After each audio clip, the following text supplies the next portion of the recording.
Hi, എല്ലാവർക്കും പുതിയ വീഡിയോയിലോട്ട് സ്വാഗതം.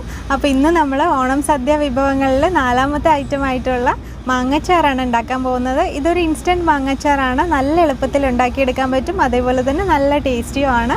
അപ്പോൾ ഇതിൻ്റെ റെസിപ്പിയിലോട്ട് കിടക്കാം.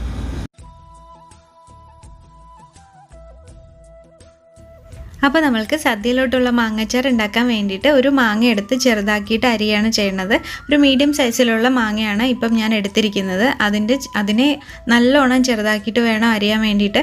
എത്ര ചെറുതാക്കിയിട്ട് അരിയാൻ പറ്റുമോ അത്രയും ചെറുതാക്കിയിട്ട് അരിയുന്നതായിരിക്കും നല്ല ടേസ്റ്റി ആയിട്ടുണ്ടാവുക അച്ചാർ.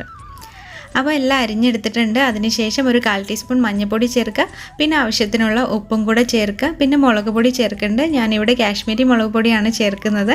പിന്നെ മെഷർമെൻ്റ് ഒക്കെ ഞാൻ ഡിസ്ക്രിപ്ഷൻ ബോക്സിൽ കൊടുത്തോളാം. ഇനി ഇത് നന്നായിട്ടൊന്ന് മിക്സ് ചെയ്യുക. മിക്സ് ചെയ്തതിന് ശേഷം ഒരു 20 മിനിറ്റ് നമ്മൾ വെക്കണം. ഇനി 20 മിനിറ്റ് വെക്കേണ്ടെന്നുണ്ടെങ്കിലും കുഴപ്പമില്ല, പക്ഷെ വെക്കുകയാണെങ്കിൽ ഒന്നുകൂടെ ഒന്ന് ടേസ്റ്റ് കൂടുതലായിരിക്കും. അപ്പോൾ ഇനി ഒരു ചെറിയ പാത്രം ചൂടാക്കിയതിന് ശേഷം അതിലോട്ട് നല്ലെണ്ണയാണ് ഒഴിക്കേണ്ടത്. നല്ലെണ്ണ ഒഴിച്ചതിന് ശേഷം കടുകിടുക. കടുകിട്ട് പൊട്ടിയതിന് ശേഷം കറിവേപ്പിലയും കൂടെ ഇടുകയാണ്. കറിവേപ്പില നന്നായിട്ട് മൂത്ത് വരുമ്പോൾ നമ്മൾ സ്റ്റൗ ഓഫ് ചെയ്യണം. ഓഫ് ചെയ്തതിന് ശേഷം മാത്രം കുറച്ച് കായപ്പൊടിയും പിന്നെ കുറച്ച് ഉലുവാപ്പൊടിയും കൂടെ ഇട്ടിട്ട് ആ എണ്ണ നമ്മൾക്ക് മാങ്ങാച്ചാറിലോട്ട് ഒഴിക്കാം. ഇനി നന്നായിട്ടൊന്ന് മിക്സ് ചെയ്യുക. അത്രയേ ഉള്ളൂ, നമ്മുടെ മാങ്ങച്ചാറ് റെഡി ആയിട്ടുണ്ട്. നല്ല പെട്ടെന്ന് തന്നെ ഉണ്ടാക്കിയെടുക്കാൻ പറ്റും. ഇത് സാധാരണ സദ്യയ്ക്ക് വിളമ്പുന്ന അച്ചാറാണ്. അപ്പം നമ്മൾക്ക് നല്ല ടേസ്റ്റി ആയിട്ട് തന്നെ കിട്ടും. എല്ലാവരും ട്രൈ ചെയ്ത് നോക്കുക. പൊതുവേ ഉള്ള മാങ്ങ അച്ചാറിനേക്കാളും ടേസ്റ്റ് ഇച്ചിരി ഒന്ന് കൂടുതലായിരിക്കും ഈ ഒരു അച്ചാറിന്.